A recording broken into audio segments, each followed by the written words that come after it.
তবে নারীর উদ্ধার করিলে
এই চন্দ্রাদেবীর আচরণ করার জন্য আমি দেব রাজেন্দ্র হিসাব দিচ্ছি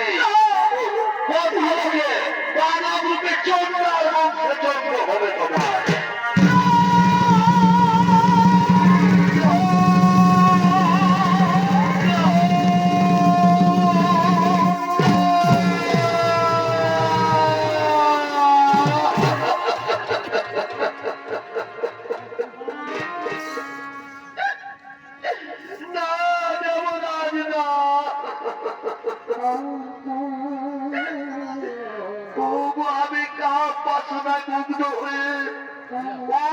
দৃষ্টিতে ভগবান বিষ্ণুকে দেখিনি মনে মনে বড় আশা করেছিলাম মনে বড় সাত ছিল যে আমি ভগবানের চরণ দর্শন করে চোখ দুটি সার্থক করে দেব দেবতাদের রাজা এর জন্য আমাকে ভয়ঙ্কর অভিশাপ দিও না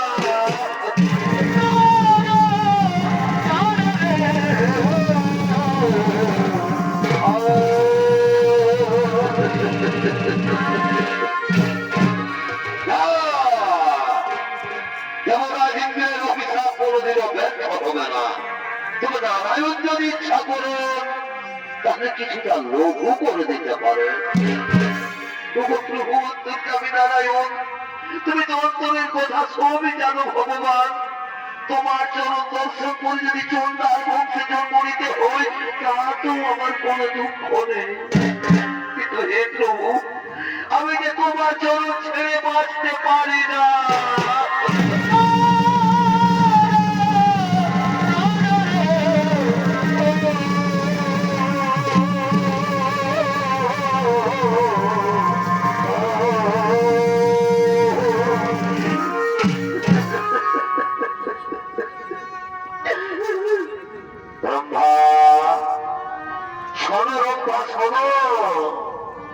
তুমি আর কেঁদো না।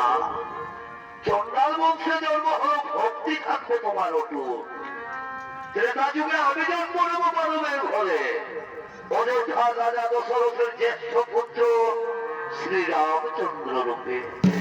আর তুমি জন্ম নেবে পঞ্চবটির মনে হীরা চন্ডালের স্ত্রী মোহিনীর গর্ভে। নাম হবে তোমার শবরী।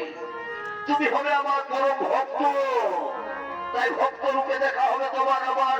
তারপর তুমি উদ্ধার হয়ে পুনরায় ফিরে আসবে স্বর্গলোকে। সরসর সমস্ত দেবগণ চিন্তার নাহিক কারণ, নিজ নিজালয়ে সবে করো আগমন।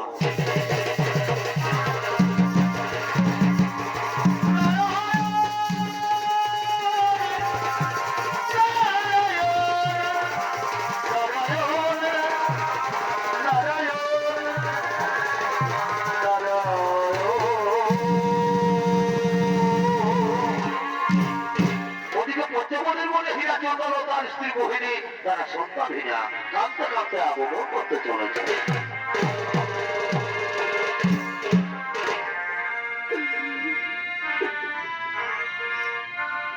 সুন্দর